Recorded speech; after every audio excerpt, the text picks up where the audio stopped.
Going back in.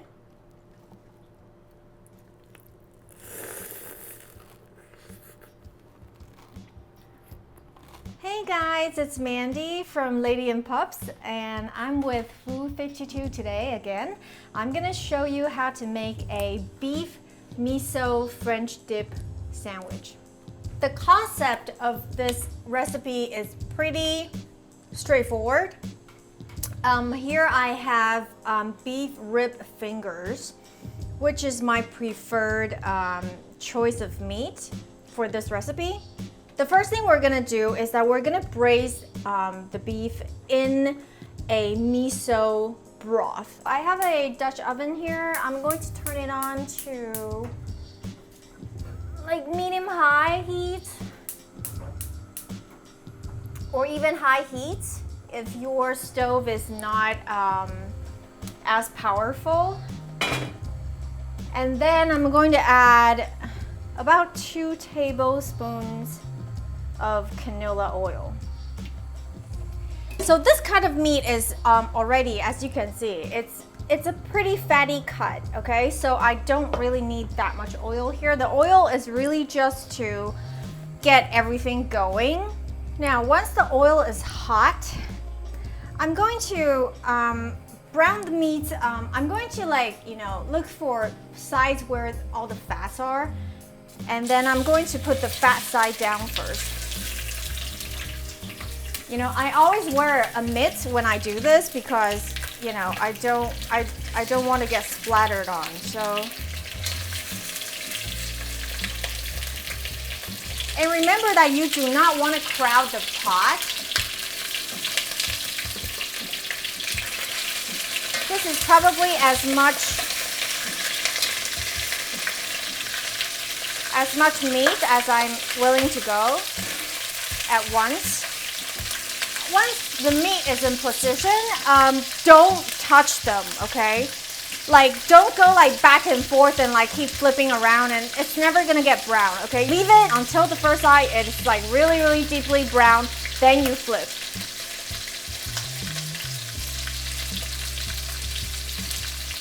Now, can you see how far I let the browning goes?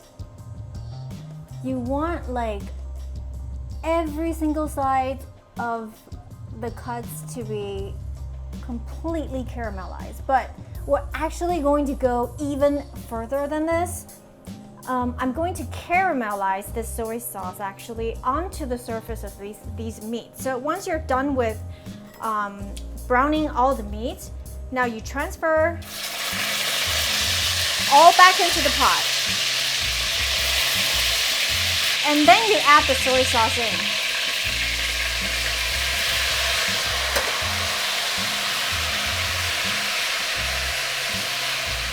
You are basically adhering the soy sauce onto the surface of the meat. And the soy sauce caramelizes because as it evaporates, and it creates this really intense, like burnt caramel flavor that you don't really get by just adding the soy sauce into the braising liquid. Make sure that, you know, it doesn't burn. And how you do that is by, you know, looking at these like brown bits on the side. Make sure that they're not blackened. You know, brown is good, but black is not. So now, once you're at that stage, you can add the aromatics, which is onion, ginger, and garlic. I'm turning my heat down to medium at this point. And then you can add the tomato paste, the black pepper, and the pinch of curry powder. The curry powder is really just giving more definition or depth to the flavor. You're not actually going to really taste the curry. I'm not looking to like caramelize the onion or anything. Like, you know, there's enough caramelization going on. I'm just going to saute it for like a minute or two until I feel like I can smell the fragrance of the onions and all that. So once I'm at that stage, I'm going to add the liquid. I'm using chicken stock here because that's what I have, but you can use beef stock if that's what you have. I'm also going to add the rice wine and the miso paste.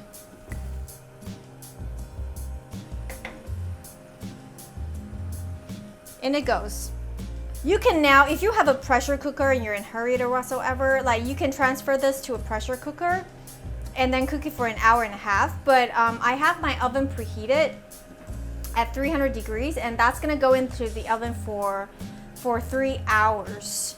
So during those braising time, the liquid is going to reduce quite significantly, and I don't really want to adjust the saltiness too much before that, because it's going to get a lot more saltier after the liquid has evaporated. So the pot is in the oven now, and so it's going to be about 3 hours if you're using like short ribs or beef cuts or anything. But if you're using pork, I think it's going to be a little bit less time, probably like around 2 hours or 2.5. But you can always, you can always take it out of the oven and check. So what we're looking for is basically for it tender. This is the second day, and I just brought it back to a simmer so that I can remove the meat from the broth, which is what I'm gonna do now. It's really, really soft and jiggly at this point, so be ginger with it. So I'm gonna cover this with a plate so it doesn't dry out. It's really important, okay? Make sure that you cover it. You can see there's a very good amount of oil floating on top, and that's when I'm going to skim it off just a little bit. I mean, it's not like a huge amount, but I'm still gonna just skim it off just a bit. The oil has really, really good flavor, and you don't want to like get rid of all of it. Don't throw this oil away, okay? Later on, after I've chopped the meat, I'm gonna just add a little tiny bit of oil back to the meat to make it like extra moist. This is when you taste the broth. To me, this is about the perfect saltiness. You want it to be a tad bit saltier than drinking soup. When I first made this recipe, I was using sliced rustic country bread, but I do felt like it didn't have enough structure for something that you're gonna dip into a large quantity of liquid. So today I'm switching to ciabatta. I searched like high and low yesterday in Hong Kong for like a good ciabatta. You can see this is not, a really legit ciabatta, but that's the best I could get my hands on. Or you can also do like a baguette if you want something even sturdier and chewier and crustier. Both are fine too. I'm actually gonna test both and see which one I like better. And yes, I do not always bake my own bread. Surprise! So I have a sheet pan here, and then I have melted butter.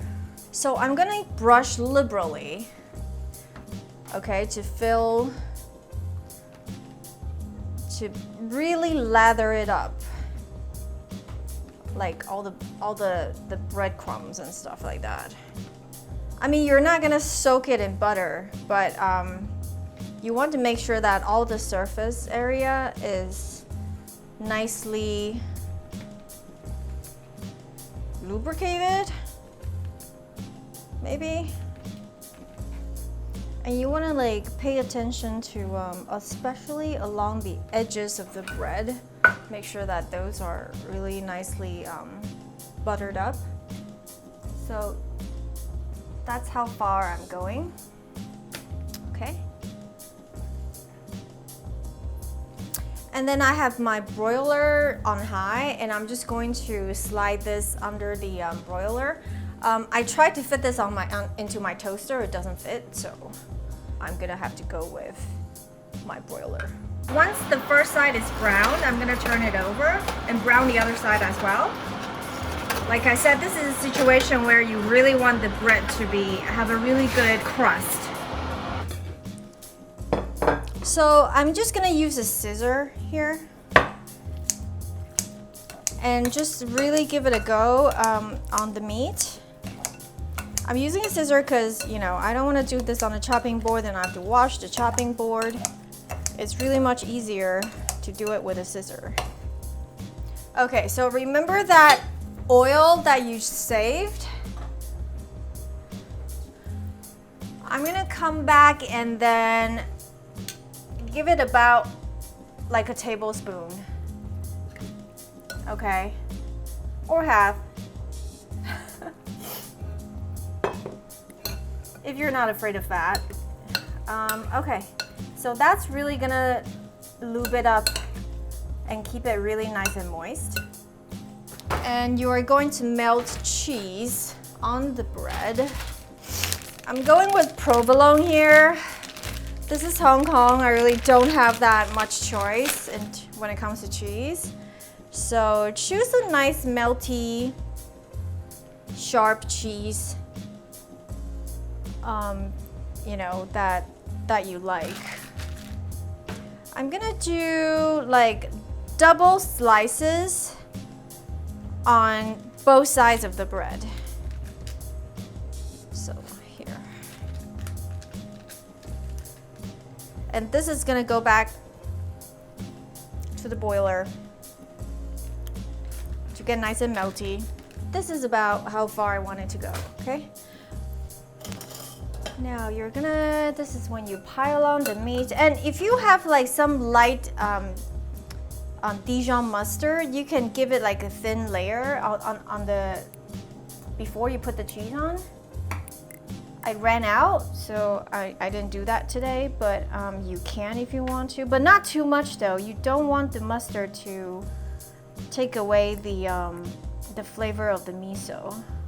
Typically, I go until I can't go any longer, which is about now.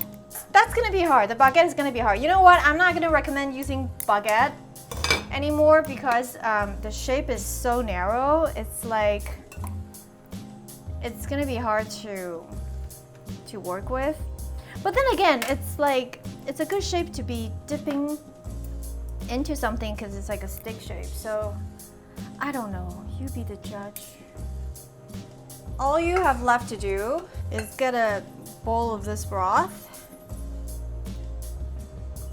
Finely minced shallots. You can do green onions if you want to, but I kind of like the crunch of the shallots. And then black pepper. Here's an ingredient that is optional, bonito flakes. It's basically smoked fish that is flaked up. I'm gonna try to eat this. You wanna really give it a dip in there. Okay. Are you? I'm gonna try.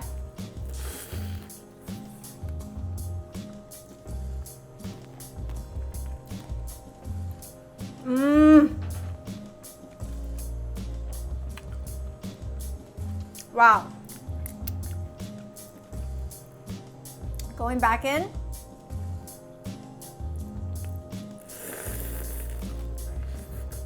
You know, I hate doing this part of the video where like I eat and then I'm like, so good. But it really is good. So I hope you like it. Make it. Let me know how you like it. And yeah, that's it. Bye.